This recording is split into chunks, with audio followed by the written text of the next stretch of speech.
Good morning, everyone, and thank you for coming to this event. I have the pleasure to introduce our guest. I'm Alessandro Vettori. I'm the chair of the Italian department here at Rutgers. And it's a real pleasure to introduce our guest, Igiaba Scego, who is on a book tour to present her latest book, a new book around the US. And I'm particularly grateful to her because we decided to do this at the very last minute, and she was very graceful, and she basically introduced this event in the middle of many other events. And so we are particularly thankful. And also we're very thankful to Jessica Greer, who is the at Other Publications, that is the publisher that has published the translation of Igiaba Scego's latest book. And she is the one who organized, on her side at least, organized this event. And I'm very grateful to Jessica also for donating a lot of copies of the book, of the translation of the book. And those copies will be here in a little while. And if you don't have one and would like to have one, I'm not sure that we have them for everybody, but hopefully the most of you will get to have a copy if you don't already have one. And maybe Igiaba can sign one at the end, can sign them at the end of the event. I'm thankful also to Michelle Stevens, Professor Stevens, who is the founder and director of the Institute for the Study of Global Racial Justice here at Rutgers, for the co-sponsoring of this event. And of course, I'm grateful to my colleagues who have agreed to do it. And in particular, I'm grateful to Sherry Lamacchia and Giuseppe Crispino for working on the organization and all the logistical and many technical aspects of the event.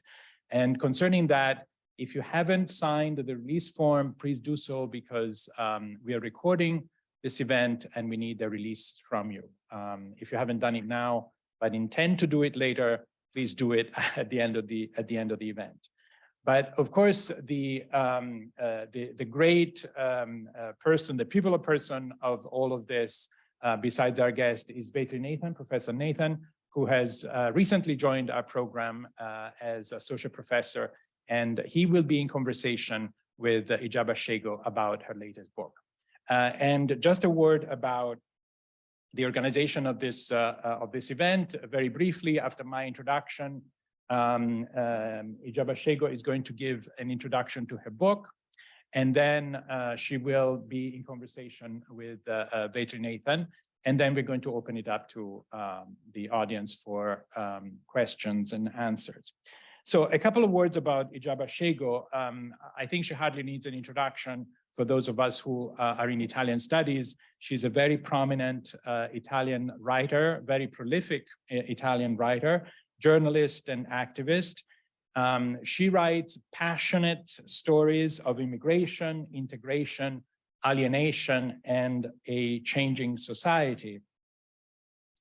I'm very happy. I was very happy reading her biography to see that she's also a colleague, because she has a degree from Italy in languages, and so she's basically a colleague of ours in knowing the importance of languages for the world in which we live.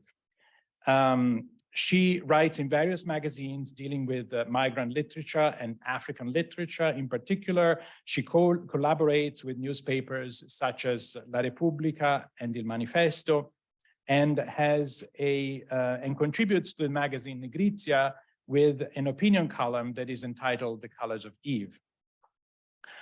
Her debut novel in 2003 was La Nomade chiamava Alfred Hitchcock.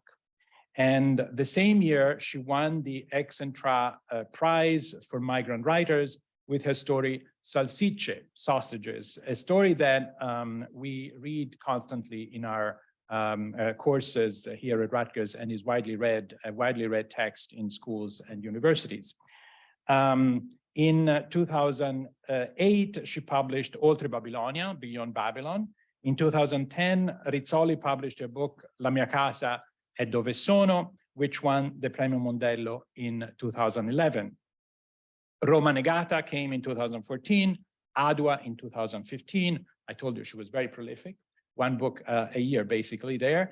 And her latest novel that she is presenting to us today is La linea del colore, the color line, which came out in 2020. And as I mentioned, it was just translated by other publications. And so I'm going to pass the mic on to Igiaba Scego now, and to hear about how she conceived of this book, how this book came about, and anything else that she would like to tell us that is very important about the book, and then we'll start a conversation.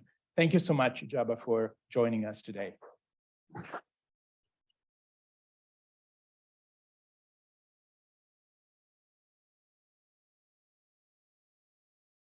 Okay, hi, good morning. I'm really happy to be here with you in Italian department and with people that love Italian literature and Italy. And of course, I'm here to speak about my book, but my book is, you know, a mirror to understand Italy now in that moment of the life of the country.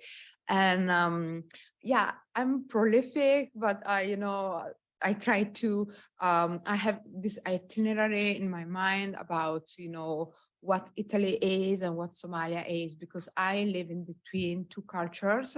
My identity is split in two. My parents came in Italy from Somalia to 1970, and they fled from dictatorship of Siad Barre. And of course, Somalia and Italy are so connected because Somalia was the former colony of Italy, and Italy was the former colonizer of Somalia. So, you know, there is a story between my two countries, and this story is a story of exploitation, story of colonialism, and in a way, some culture passages. You know, my parents decide to come in Italy because of the language, and I finish a memoir now that it will be published in Italy in February, and it's about this connection of languages and you know, identities. And of course, Italy is something for my parents and for my family in general. It's an enemy, but it's a friend at the same time. So this is a strange position, you know. And of course, I try to understand this position for all my life, and all my books is about that. But they say that the writer used to write one book and then, you know, try to share in a different book or the meaning. And I think that I try to do the same, you know, I try to understand this point. And the color line is something the people say, oh my God, it's something Jane Austen style. And in a way, it is. But for me, the meaning is I want to show different layers, the different layers of colonialism, but the Black presence in Italy, there are a lot. For example, in the Renaissance, and you see, of course, Carpaccio or Gentile Bellini in the Accademia Museum in Venice, and you see the Black gondolier and a diver in the Gentile Bellini painter. So the Black diver that tried to save a relic that fell into the lagoon. So it's quite interesting. Or for example, Veronese, even Botticelli before. So it's quite interesting for me. And I discovered this story of these two Afro-American women. Edmonia Lewis was an artist that came in Italy in the 19th century, and Sarah Parker Remond that came in Italy in the same century. And she was an activist and abolitionist, and in Italy became a midwife.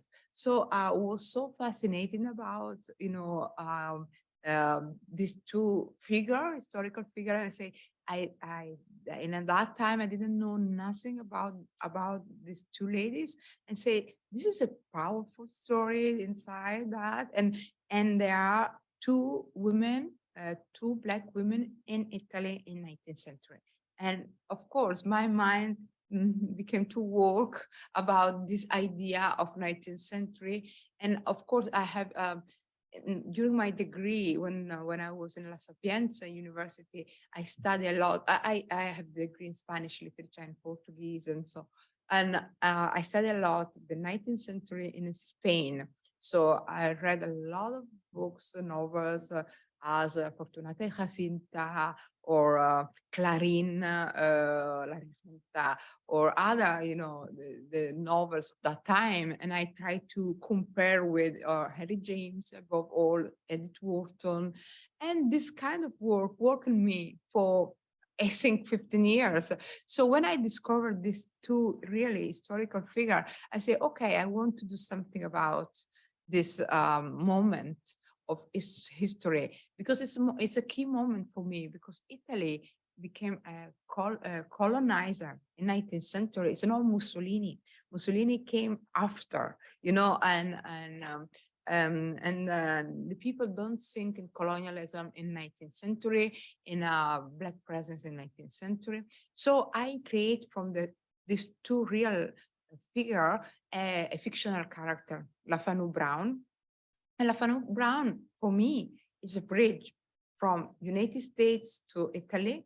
And of course, she involved in American life and American problems, the color line here in United States, and all the story of middle passage and slavery, and the community free from the slavery. And she lived in a community of free blacks. So there are many layers connected with the United States, but for me, she is a bridge between US and Italy, and above all Africa and Italy, because the point of my book is traveling, the right of traveling, because in that moment, what happened to it in Italy and in general in Europe.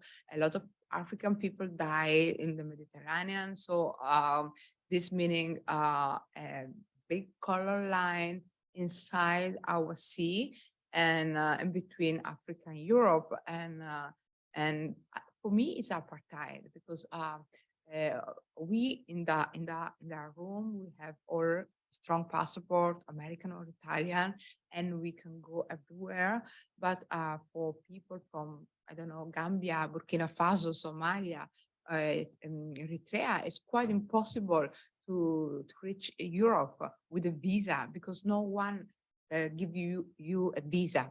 So this meaning that you have, if you want to move, your mobility, you have to pay a smuggler, and then someone maybe rape you or kill you or put in jail. And maybe if you are survive, finally you arrive in Libya, and you pay a lot of money, a boat to reach Italy. So this is crazy. This is quite horrible what happened to the people and it's the number is not so high, and most of African migration is inside Africa. If you want, I add this an article in Le Monde, in an anthology that I did with my friend Chiara Piaggio, this anthology called Africana, and I add this article by the philosopher Achille Bembe, and he say that the huge number of African people stay in Africa. So the people that try to reach Europe is not so big. It's the problem is the boundary, the borderland, the security in the borderland. And this is something that I think I'm obsessed about that. And I try to create, because I understand another thing. In Italy, above all in Italy, but not only in Italy, in Greece, it's the same, in Spain, in the south of Europe, because it's the first border. The people don't want really to talk about that. This is a problem, and they don't want to think that the people die next to them.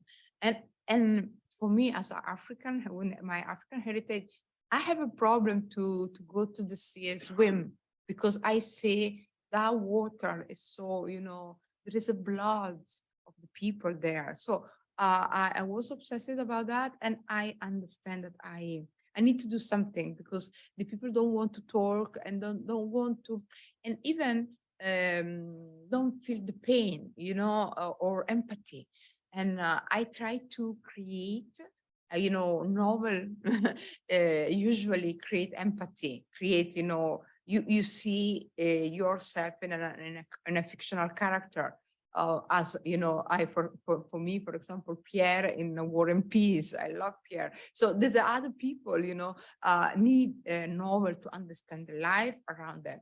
So I create this fictional character, Flafano Brown. There is this book is divided in two. One part is based in the 19th century, and the other part is basically a contemporary Italy. And Italy, it's not only Italy, it's a contemporary world. And there is two stories: the story of Lafano Brown that came in Italy, and the story of a curator. Now, in our days, today, Leila is Somali, like me, Somali Italian, and she's an art curator. In that moment, she studied Lafano Brown, the woman of 19th century. But in the moment, she stay involved in her, research. She want to do exhibition in La Biennale di Venezia, and finally, but her cousin from Somalia began to travel. The travel of migration, the tahrib. The name is in Arabic or in Somali. Tahrib is the travel from Africa to Europe, and her cousin, she did tahrib, and of course this true travel, 19th century and 21st century, is the same travel in a way. It's with difficulties, but say the same thing. As a human being, we need traveling, because travel is a human right. This is the key point of the book. Of course, I create environment for my characters. Above all, for 19th century, I study a lot. I study the American life in Rome, above all, because there are a lot of artists that came around that time because they want to do as a Canova, and many sculpture around US is connected with the story of artists that came in Italy and learn the art in Italy and then come back and do statue over all around US. So even Lincoln Memorial. So this is interesting. And I study, the way that American people, and not only American, but in general, North European too, see Italy and Italians. And I read Hawthorne, The Marble Faun, or Corina l'Italie, Madame de Stael, and I study a lot.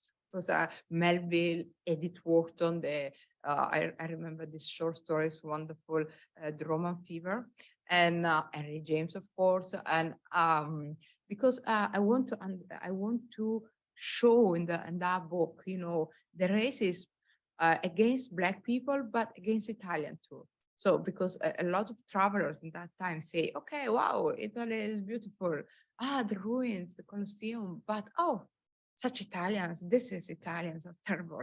I don't want to see these people. It's so dirty, so, horrible. And all, texts that I read is so racist against Italy. So it's quite, and not only, books of 19th century, even the movie, because I saw several movies, Eat, Pray, and Love, or Under the Tuscan Sun, or all this stuff, Italy is always stereotype. Is always stereotype. And the fictional character, for example, in a series so famous in the 1990s, as Friends, so famous, and the two character that was so stereotype was connected with Italy. One is Joey Tribbiani, Italian American. He's always thinks in food and sex. Is like wild, and the other one is Paolo, and he was rapist in a way. And it's just quite something that you see movie movie after movie. And I use it for my book because I want to show that this racism is still now with us. And you remember the cover of Economist with Liz Truss with the spaghetti, and they say Britain became as Italy. So, you know, we are inside this history today. And of course, there are all the story of blackness and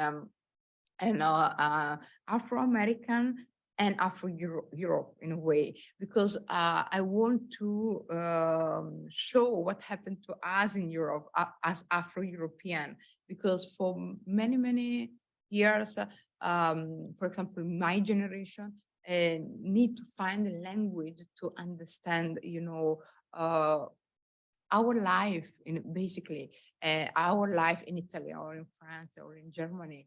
And of course, we haven't really a language, and we find all the word, all the language in US. You know, the fight of African American people against racism, against you know boundaries, against Jim Crow, and you know the human. The movement of liberation, Martin Luther King and Malcolm X, and of course in music, hip hop, for example. And our language is African American, but in our 20s, 25 years old, we understand that we need to create our own language. That this is important to see African American because they give to us, you know, lenses to understand the world.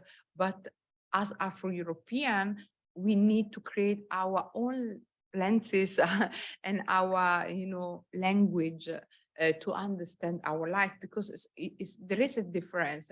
Because in, for example, Brazil or United States live the tragedy of Middle Passage, but for example, countries as Italy or France, maybe it's more connected with colonialism. So it's a quite, you know, different story, but connected, and we are, you know, brothers and sisters. So this is important.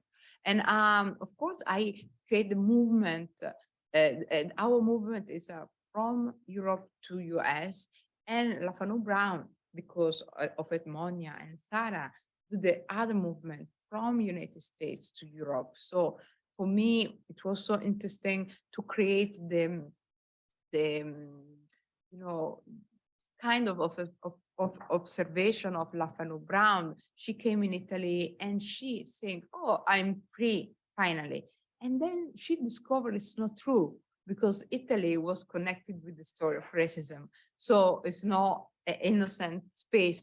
James Baldwin always said that innocence was a crime. So Italy is not innocent. It's part of European history. So, and the beginning of the book is about Italian colonialism. This book is not about Italian colonialism, but I used only the first part to create, it's the moment that the news of the defeat in Dogali came in Rome. Dogali is a battle that Italy lost in Africa. So this news came in Rome, and that moment, Lafanu Brown's understand what happened in Italy, colonialism, the story of exploitation, and so on.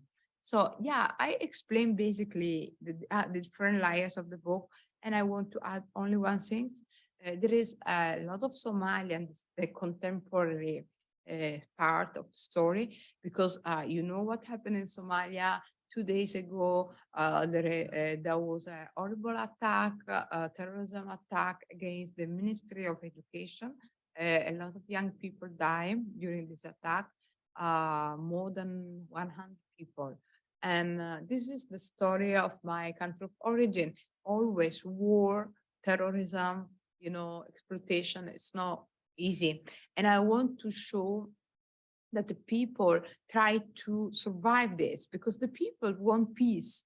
Usually the people want peace, but sometimes the power or other power abroad sell weapon or create some horrible situation in your country. So I want to show in the novel some few character, minor character, proud to be Somali, as the doctor that Leila met to help her cousin, for example, and her cousin itself, Binti. Binti is important character in the story, because she's proud. She want only to change her life. She want to become a comic designer. So, and she has a dream as a young people, all young people in the world. But there is, this borders between her and her dream. So this is the problem. Not her dream, but border. And of course, I want to show Somali people, and I want to show the proudness of Somali people and the fight of Somali people to survive these crazy things that happen every time in Somalia. So yeah, I finish, and yeah, maybe conversation is okay in that moment, but I try to explain the novel. But yeah, in the conversation, maybe I have some more news to tell you. Maybe, yeah.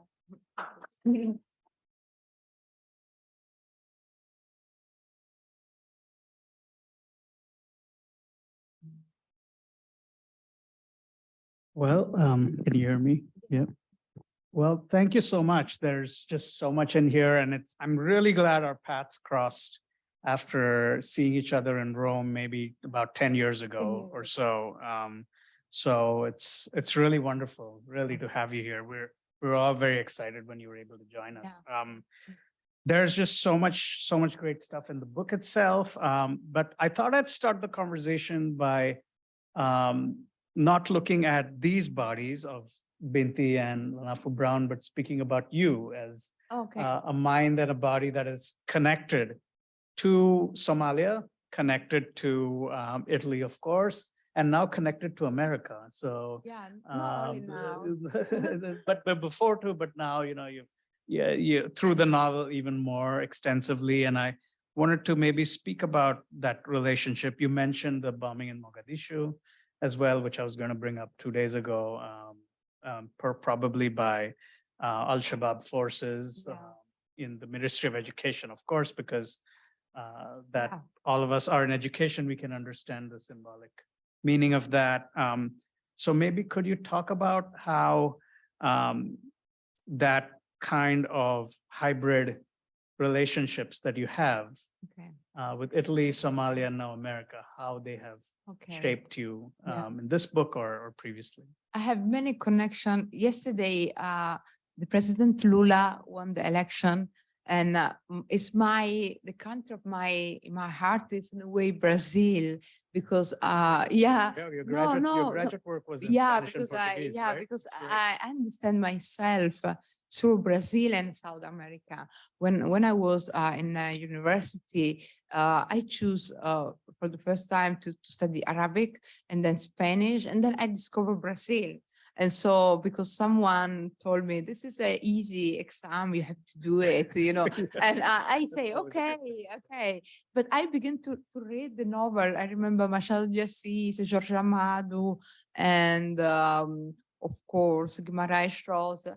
And I say, oh my God, I'm so connected with this book, because above all, Jorge Amado, because Jorge Amado told about us about Bahia, and I discovered that Black people in Brazil are no minority, but majority of the people in the population is 51% of the population, and I say, oh my God, it's an African country. So I little by little I connected with Brazil, and I connected with the African American, and I began to read James Baldwin and Bell Hooks, and all the people, Malcolm X, and of course, U.S. was a key point, because I have relatives here, many, 2 brothers, 1 sister, cousins that live spread in the United States from Seattle to Virginia,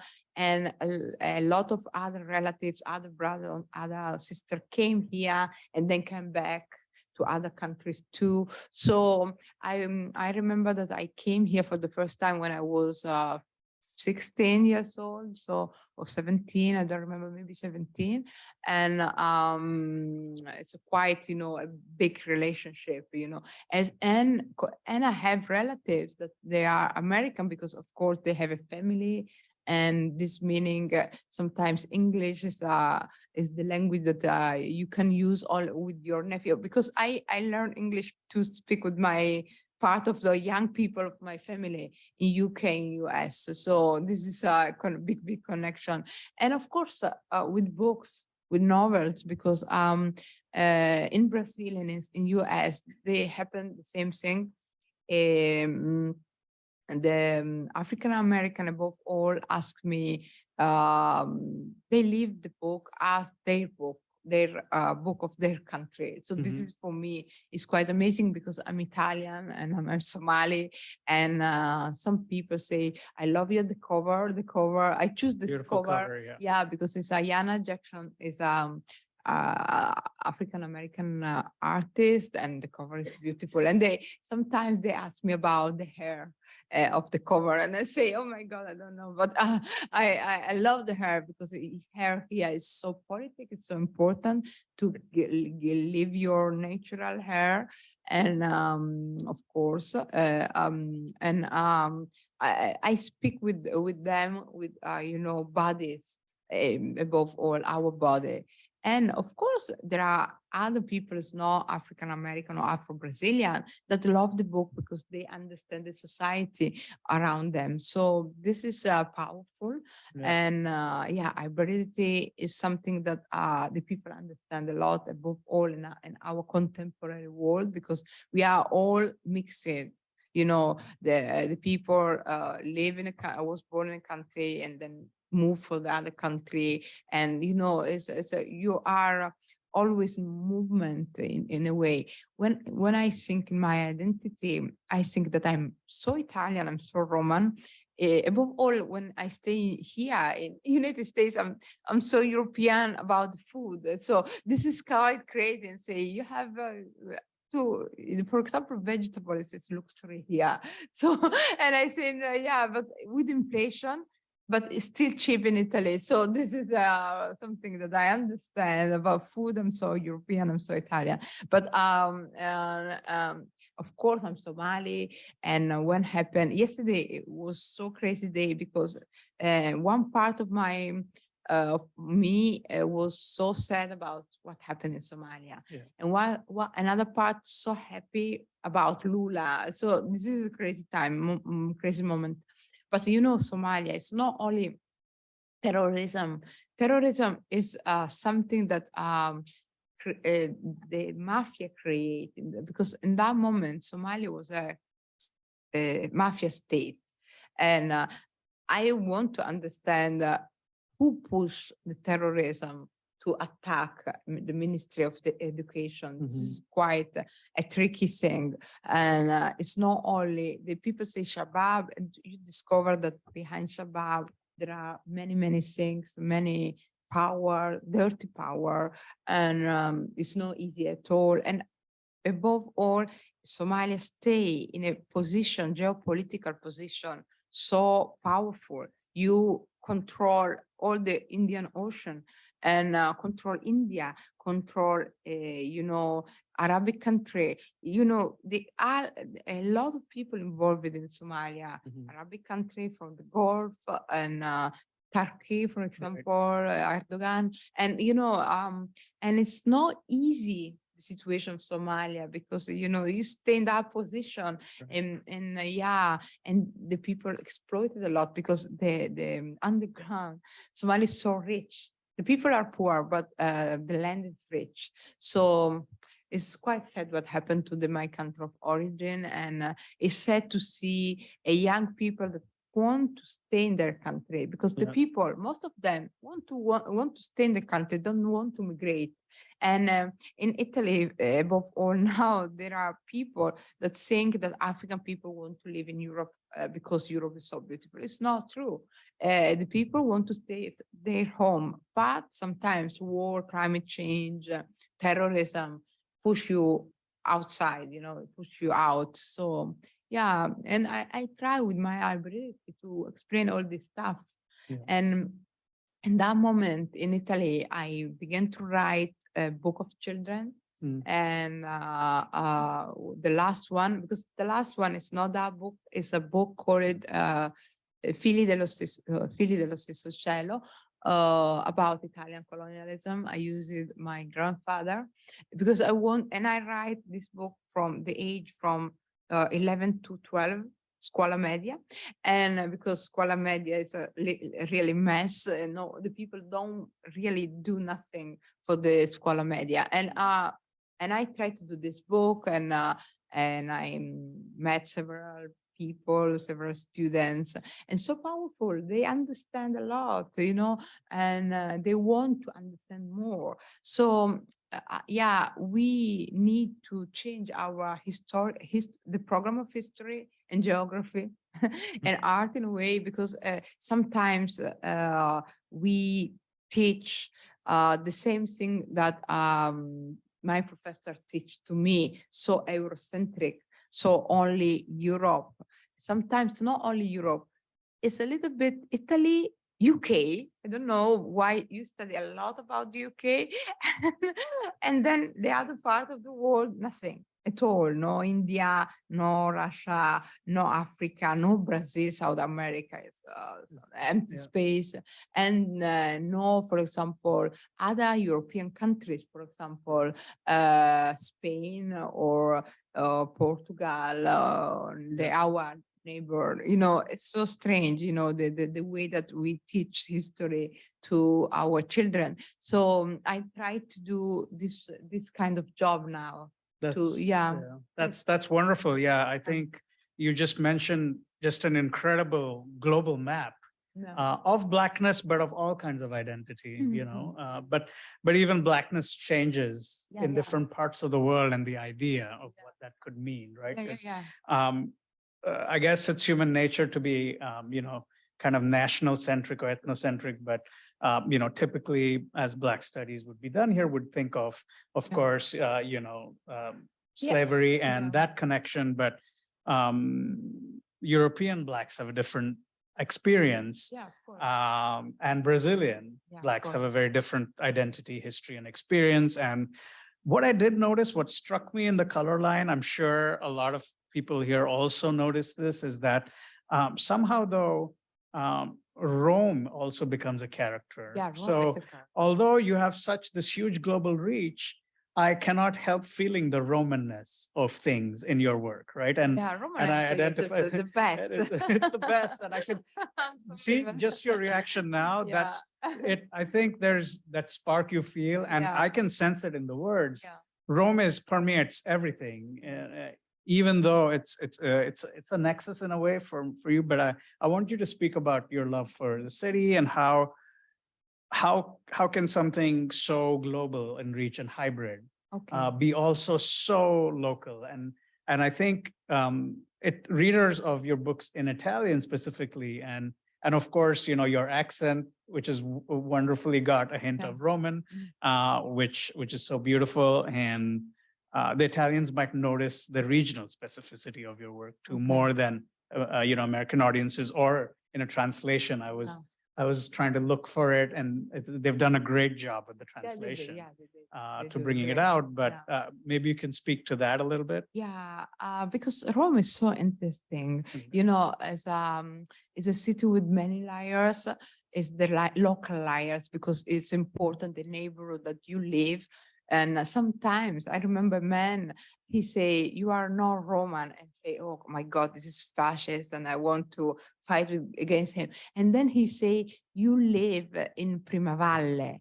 You don't live in a Testaccio." And I say, "Oh my God, this is so specific, And then, I understand that the local in your neighborhood is all. And I change neighborhood, and sometimes this is something, a betrayal, because I used to live in the north, and I don't like it all. A little bit tough, with the buses. It's quite difficult. And I remember I live inside the bus for all my university because from Prima Valle to universities in that time without underground is 2 hours or something crazy. Time, right? Maybe better to go to Florence. So you can take the train. Yeah, it's faster. take the train faster. Yeah, sometimes this now is the same. But now I'm a little bit in Torpignatara, another popular area of the city, and I live like this is, I think, this perfect neighborhood for me because there are people from all over the world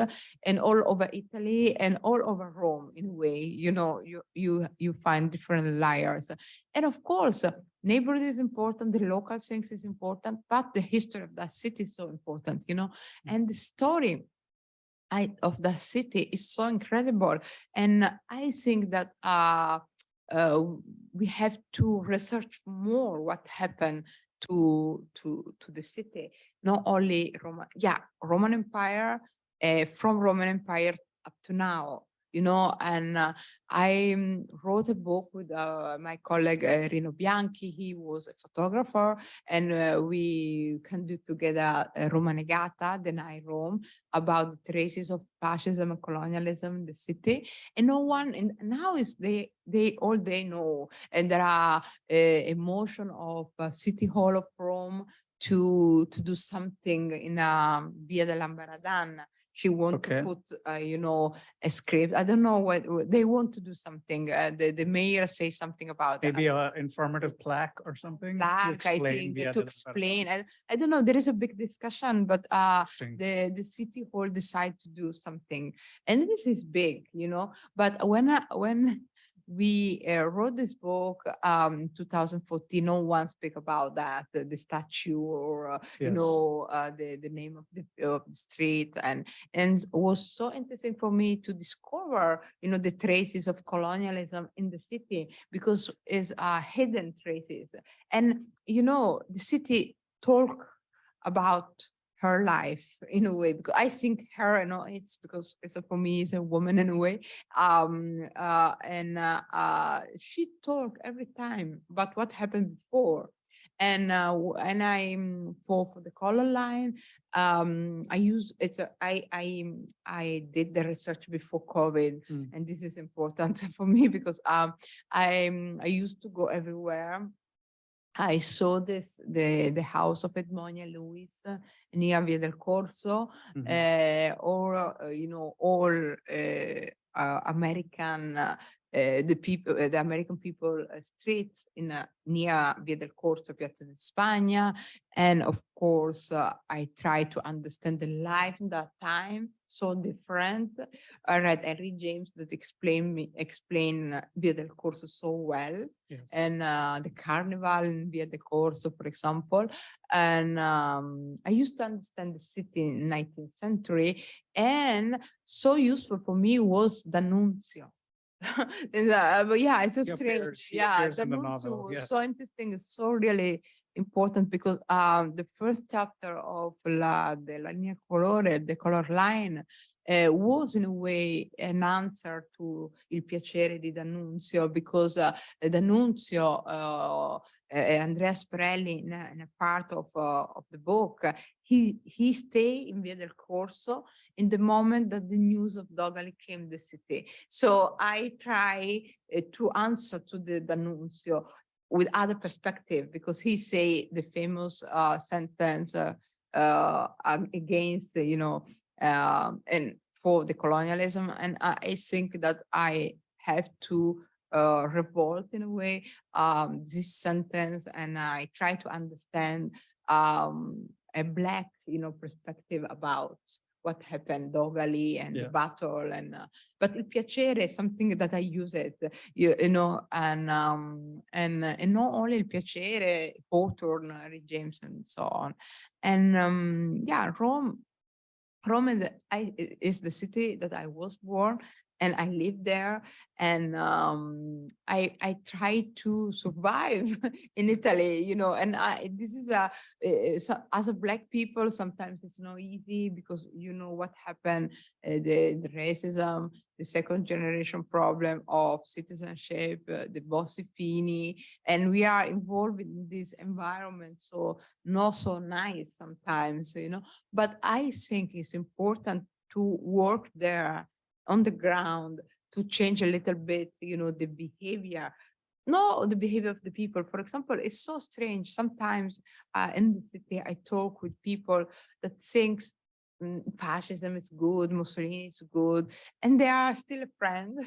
And this is an interesting conversation for me because it's important to understand the people that think in that thing. And sometimes you see that the people say something, but they act completely different. For example, I have a physiotherapist. He say that he is fascist. He loved Berlusconi a lot. Always when I came there, I say Berlusconi is the best. I love him so. And one day he asked me why this giant from Africa stay here. Why they don't do the revolution in Africa? And this is crazy things. No, they come back in Africa.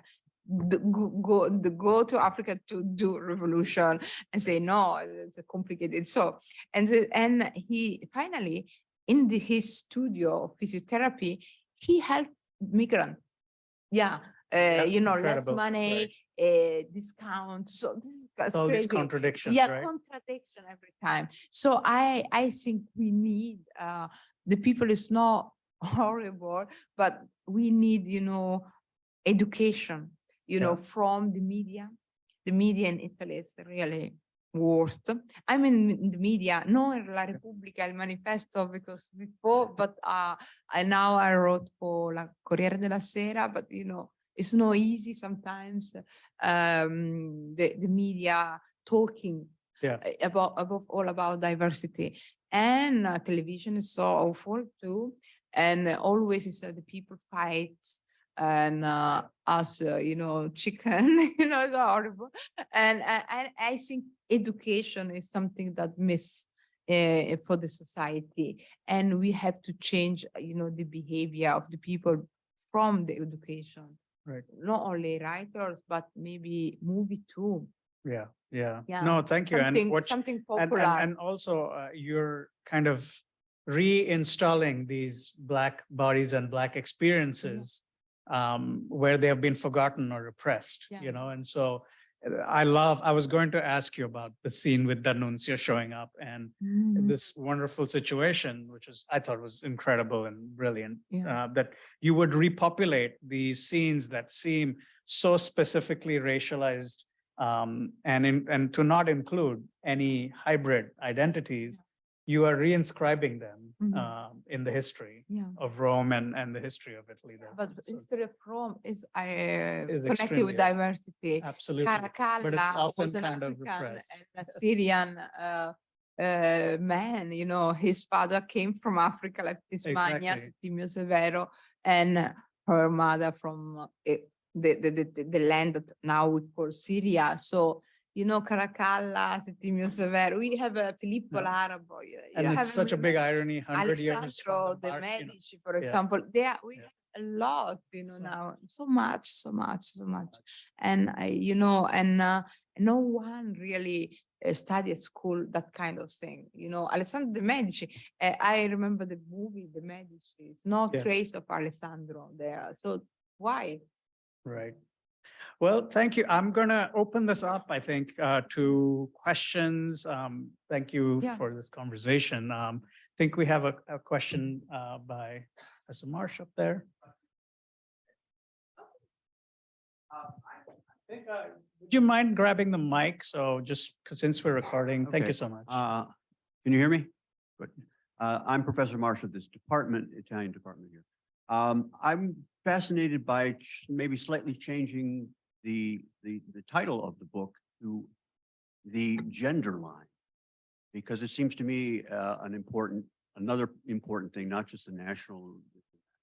Um, in studying early modern Italy, you see that women had very little chance to participate in culture, but there were two sectors where in fact they did have a chance.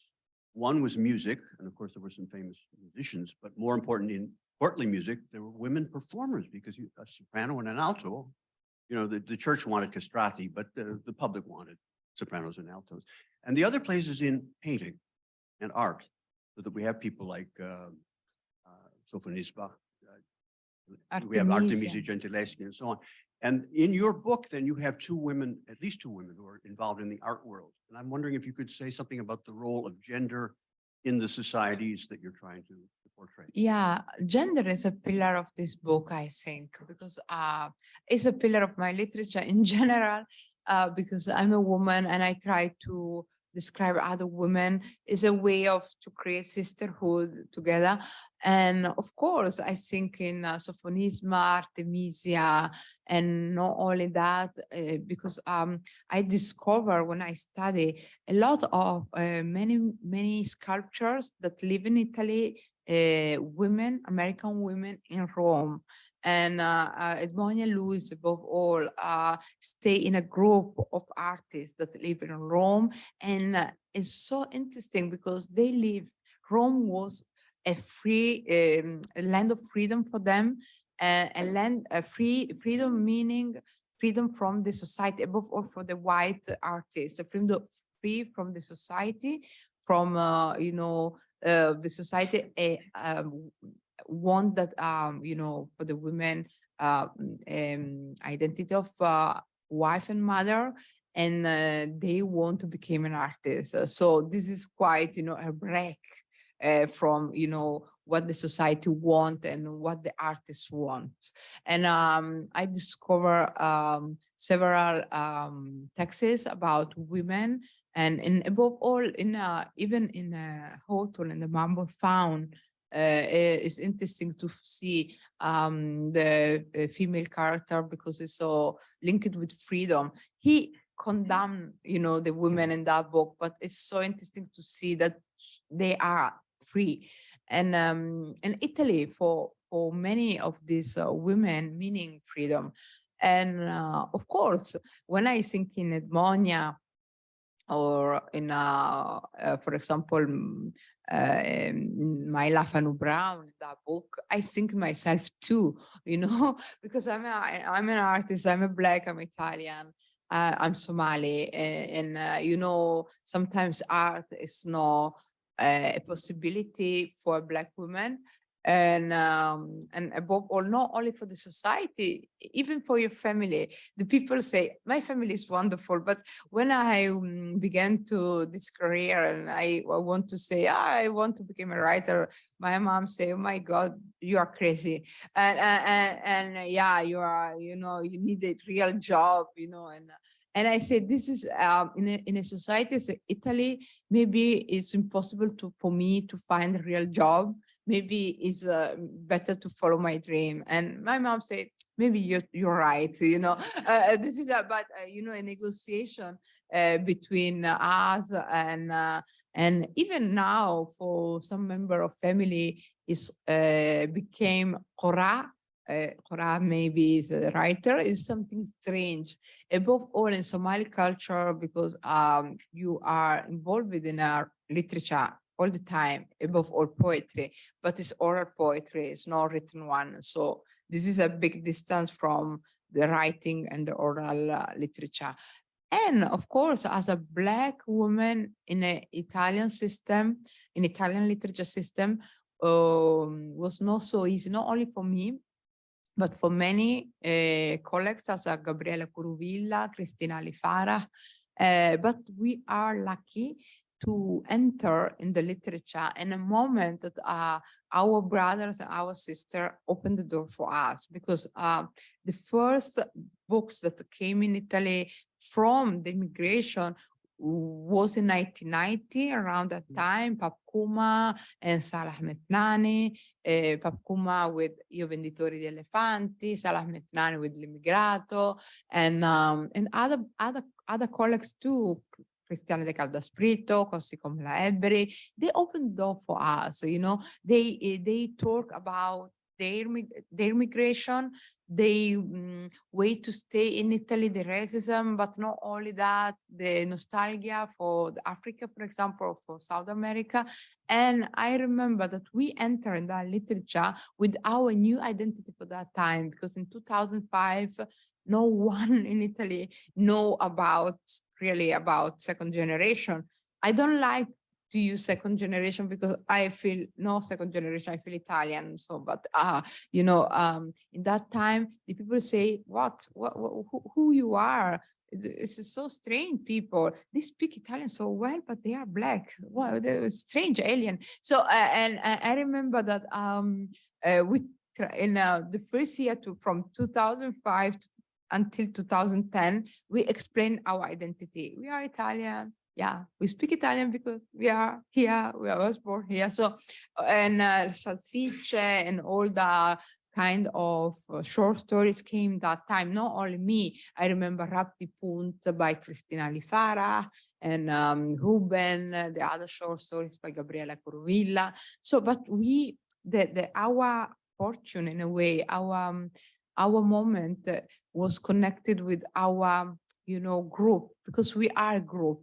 No, a lot. We aren't people alone, in the literature. We are a group entering the literature. And this is something really important, and important now for the new generation, because there are many women, so less men. This is a pity, because I think black men, black Arab origin, for example, or other origin too, has something to tell.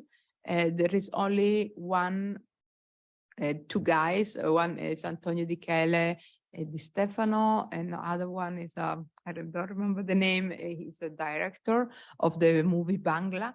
It's about the Bangladesh community and Italian community in Torpignatara. Do you remember the name? I'm trying to. I don't remember. In that work. moment, I have a hole in my mind. But and of course, there are many women, as Esperanza Cusimana.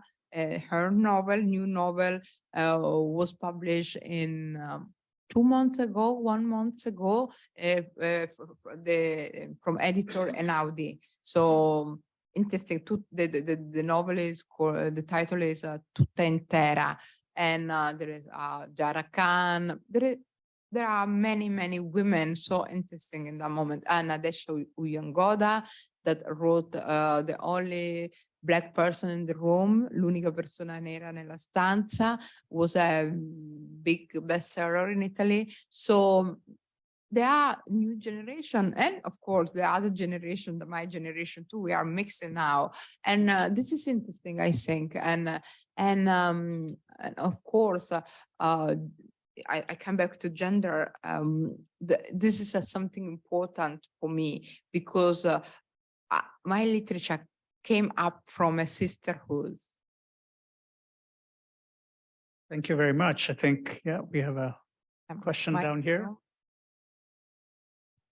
Hi, it's a pleasure to have you here. I've been reading your work for a long time. Okay. And I wanted to kind of continue the conversation just a little bit, because I'm curious, because you talk so much about your influences and the things that inspire you. Mhm. And I'm wondering if, because I've heard you talk about African-American literature and critical theory, and I'm wondering if there are Italian women writers that have inspired you, or that have influenced you or your work in some way. Yeah. Italian writers so important for me, because they are the first writer that I know before African American, before Brazil, before African literature too. Elsa Morante was so important, because Elsa Morante was, I think, a pillar for many women in Italy, many writers, because the history, she connected the intimacy and history, and La Storia, L'Isola d'Arturo. So they are so powerful, and there are many women contemporary even friends sometimes that I love, Elena Janacek, for example, and Francesca Melandri. Two friends, but I think that Sangue Giusto by Francesca Melandri and Lezioni di Tenebra by Elena Janacek was so important books for me. One about, of course, the colonialism. And I hope that some editor translated into English Sangue Giusto, because it's so really powerful story about the ambiguity of the colonial space. And it's the other side of the story that I try to tell, because it's so important to connect the two parts of the story. And Francesca explain the people that do colonialism, because they live only under the fascism. There was war and they, became young under the fascism. So the all the environment that they live was fascism, was Mussolini. And she explained very well, not the evil only, the evil is something, but the ambiguity of the condition of the colonizer, and sometimes the cruelty, and this kind of creation of innocence. I think the Francesca Melandri was connected with this subject of innocence of Italians, because she tried to decolonize this idea, because Italiani brava gente, Italians good people, is not true. And Francesca show that it's not true. And the book is so really powerful, and it's about Could you repeat the title of the Melandri book? Sangue Giusto. Sangue Giusto. Sangue Yeah. Giusto, yeah, Sangue it's Giusto. incredible. And of course, the Lezioni di Tenebra is about 20th this one. century, and what happened in the family, the memory inside the family, the hidden memory, the tragedy, and this difficult to explain yourself and your pain. So yeah, Elena Janacek and Francesco Melandri are really two top Italian writers. Yeah. Thank you. We're still open for at least a couple of questions, if not some more.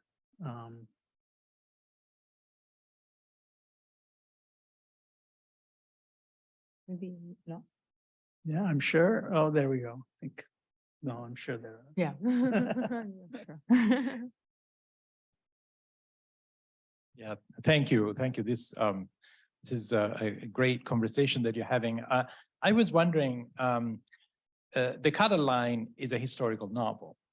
And so my question is, since we were talking about models, whether, the Italian tradition is pretty heavy on historical novels, right? I mean, there are very important historical novels that have, and so I was wondering if you were inspired by Italian historical novels, or your inspiration comes from elsewhere in that respect. Yeah, I think my inspiration came from the family more than books or novel, because they involved in the story, in the big history of 20th century, because of my father lived under the colonialism, and my mom lived. My mom is still alive, but she always told me about 1950, that when Italy came back in Somalia, because Italy came back in Somalia from 1950 to 1960 to teach Somalia democracy, because UN asked Italy to teach democracy. So this is crazy, because you are a colonizer before. So this is the crazy. Yeah, right. You had the same. Yeah, no, it's not only same country, but sometimes same people. Right. Okay. So this is crazy. The patients come back and try to finish the business. And there is a wonderful novel, Italian novel, about this time. And because I did an introduction, Enrico Emanuelli, Settimana Nera, is just really Yes. powerful. It's just like Ennio Flaiano, Tempo di uccidere, and Incredible, right? Ennio Flaiano, because we know Ennio Flaiano, but no one know Enrico Emanuelli.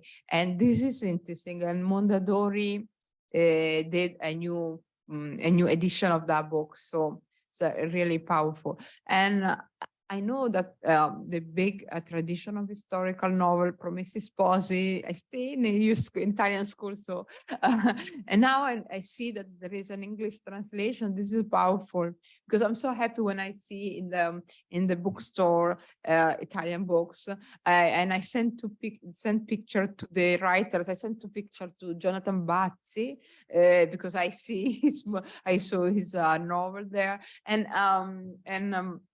of course, there is this tradition, and maybe in my mind there is something because I stay here. So I stay there. I live in Italy, and but I think it's more connected with my family, and for that reason I decide to write a book. I think is another side of La mia casa dove sono. This new book is another memoir. Yeah, it will be published in February. I'm so curious to see what happened to this book because it's so related with my intimacy, but this aspect of big history is inside that book. And I think it's for my father, my mother, and not only there. Even the brothers, always told me such a story, incredible. And yeah, oral history is important. And I understand this by Professor Portelli, that you have to hear the people because people sometimes told you some so interesting that you even imagine. Right. Yeah. Right. Thank you. And we have a time for a couple of questions, one or two. Yeah, for sure. So thank you very much for this very engaging talk. And I would have a question regarding the reactions of Italian readers to narratives that are denouncing the atrocities of capitalism on the one hand, but also, of course, colonialism and racism. Okay. I think I'm here for Italian readers because they support me a lot. So, this is important when you are a Black writer, and above all in our environment is so, white, and I find a lot of many people that understand my story, and sometimes they told me that the story that I tell from my perspective connected with the story of their family. Sometimes during my presentation, women or men came and say, "Oh my God, I understand." For example, my uncle, and I discovered the photograph in the armchair of my old houses. And I remember this woman that say, "Oh, Roma Negata is so useful for me because I understand when my mom dying, the song that she sang in that moment." And say, "Oh my God, I think that colonialism is a family history. It's not only, the story of the country, but it's a story related to the intimacy of each Italian, because you find in the houses, in the talking, some connected with colonialism. And it's not only colonialism, because of course I talk about migration too. But in general, I have this big support because readers is a big community, and she want to know what happened and know, of course, with the style. You have to create a good book with style. It's not only the issue that you explain in the book; it's the language, it's the style, and the way that you create the character. So. But it's a quite, I think, positive approach. There is sometimes, above all for children book, I don't understand. I understand why, but there is sometimes some haters on social media, Casa Pound, and far right above all, and because they are so worried about what happened in school, and they don't want to decolonize, education. And when you wrote for children. No, never happened to this kind of book novels, but happened every time when I try to enter in the school with my books of, young adult and children. And yeah, they wrote some evil things, but this is a medal. This is a good medal, and I think it's useful to do it. So and it's not only me, the Italian readers support a lot the young generation. I did an anthology with many short stories by several writers, young Black writers, and this book became a little case because many readers or know that book or buy that book. So something happened there. So yeah, I think it's a good environment. Readers is a good environment in Italy. Yeah.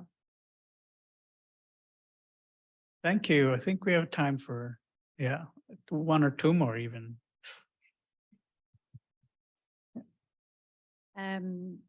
As an educator, I'd like to ask you a question about school citizenship. And you know that there was the proposal of previous legislators about granting citizenship to students, sons and daughters of immigrants who went to school, going to school in Italy for a certain number of years. So how can literature help towards this aim, towards this target? Because Italy is very, I think, a little bit behind. Yeah, I think all the world is behind in a way. But that was a good proposal in my yeah. opinion. So what do you think about No, it? before I think ask you that all the, Italy is behind or Italy has a problem, but I think Italy is a mirror of the world. In that moment, it's quite a lab, that happened there. Something happened there. Then you see in United States, in Brazil, in everywhere in Africa. So this is quite interesting. We are a laboratory of the world in a sense. I think that. But about citizenship, this is a big problem because I don't like the last proposal of school citizenship because I think we need citizenship point. If you are born in Italy and you raised in Italy, you're Italian, and this is quite crazy because I remember when this fight began in 2005, there is a good proposal. And in that time, the left wing don't want to do it. This is crazy. And time after time, this proposal became worse. Even, you connected your citizenship only with the school. It's of course, school is important, but, I think it's important that you are in the country for all your life, maybe something more, and all these boundaries is something that I don't like at all. And I think the left wing in Italy has big responsibility, more than the right, that this law failed. And this is sad for me because we have a time to do it before, and no one do it, no one care. Because I stay in the piazza and with other people to demonstrate for citizenship, and it was so sad. All the story of citizenship is so sad, really. And I try to explain in the introduction of this anthology Future, and really I'm furious now. I don't want to, even here, because we have to change all the behavior that we have towards immigration and towards people that live in Italy and they are Italians, because they are Italiani senza cittadinanza, but they are Italians. And even in the media, they used to call people like me immigrati di seconda generazione, but no, non sei un immigrato. So this is you are part of the country. You are not migrated. My friend of Gabriela Coruvilla always say that, yeah, she always say, yes, I did immigration from Quarto Giaro to Corso Buenos Aires. Yeah, and this is quite crazy. This kind of problem that we have in Italy about citizenship, I think came from the fascism. Because if you study the law during the fascism, they try to divide the Italians, not only, foreign people, but Italians. If you want to have a certificate of residence from Napoli to Rome, it's quite impossible. And this is until 1961. I met a man in Torpignatara that he say, I'm clandestino, I'm illegal in Rome in 1959. And I say, why? And because my life was connected with this certificate. I don't have it because I used to live in Puglia with my family, and we moved to Rome, and we live as illegal in Rome. So this is crazy, the same country, and I think this kind of problem, law problem, is something connected with the history of the country. And there is a big racism. The colonialism is something that came from inside, North against South, and even now you see a racism against people from the south of Italy. I remember this man in Rome in a grocery store, and my sister used to have a Napolitan husband that now unfortunately he passed away. But and I say, yeah, mio cognato è napoletano, and he say, oh my God, this is a tragedy. She's Black and she married a Napoletano, and that kind of racism. Maybe, yeah, she had to divorce something, the conversation is crazy. And, you see every time that kind of thing, and this is quite difficult. And I think we have to change our behavior toward this law. Was born in Italy and raised in Italy. Of course you are Italian. Thank you very much. I think we have time for one question. Someone, yeah, Federica.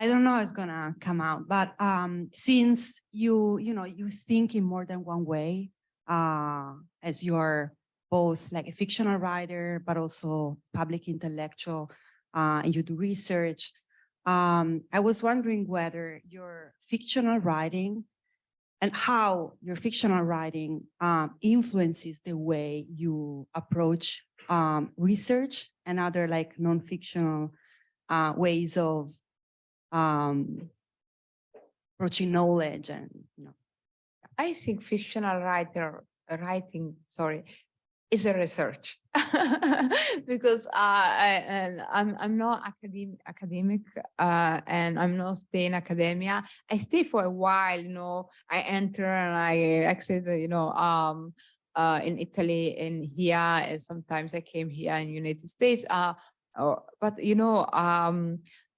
it's my way to understand the world, because I need writing, it's just the only things that I can do it. Maybe I know to do other things too, but writing is my language, and I try to understand what happened around me from the writers and other writers, my writing, literature in general, because literature is conversation. And in that moment, I was so involved in a global conversation about Blackness. For example, one of my friends is Itamar Vieira Jr. Is a Brazilian writer that he wrote this powerful novel, Torto Arado. There is an Italian translation, but maybe next year English translation too. Aratro ritorto is in Italian language, and it's about, you know, the enslaved people in the Reconcavo. It's not enslaved, but they live as enslaved people in the Reconcavo Baiano. They are farmers, and because his grandfather used to be a farmer, and this is a tough life, difficult life. And it's about Blackness, and it's about inequality of education and inequality of food, because in Brazil there is a big problem of food. And of course, now he became the biographer of Lula. And it's so interesting for me to exchange conversation with him, because of course he stay in Brazil, I stay in Italy, but we have something in common. And this is, I think, is powerful. It's a way to connect with the people and to understand your life better, because, you know, basically a writer want to understand themselves, you know, what happened to themselves and their intimacy. So research is inside the literature for me. Thank you so much. And I'm going to have Professor Vittori give some final comments, but I'm sure we're all super happy with just all your generosity of comments and all your work. And thank you. One thing I did want to say before handing it is that, you know, we're just so happy to have you here, and hopefully there'll be another chance for us to have you here in the future. Yeah, inshallah. We're not, inshallah. inshallah, you're not that far away. Yeah. In a way, just across the Atlantic from us. Across Atlantic, yeah. Just the Atlantic. Yeah. No, I just want to thank Igiaba Scego for this really enriching conversation, and for giving us really how she writes, but also how she thinks. And I think it's great to hear a writer that does such careful, deep research before she engages in writing a book. It's a really it was really powerful to hear you talk. And thank you everybody for being here on a Monday morning. And thank you. And there is lunch for everyone, and there's lunch outside. And there's also copies of the book. So if you would like a copy of the book, you can get one. It's the book in translation, and Igiaba has agreed to give you a signature. So she's going to autograph it, and we're very grateful for that as well. So thank you so much.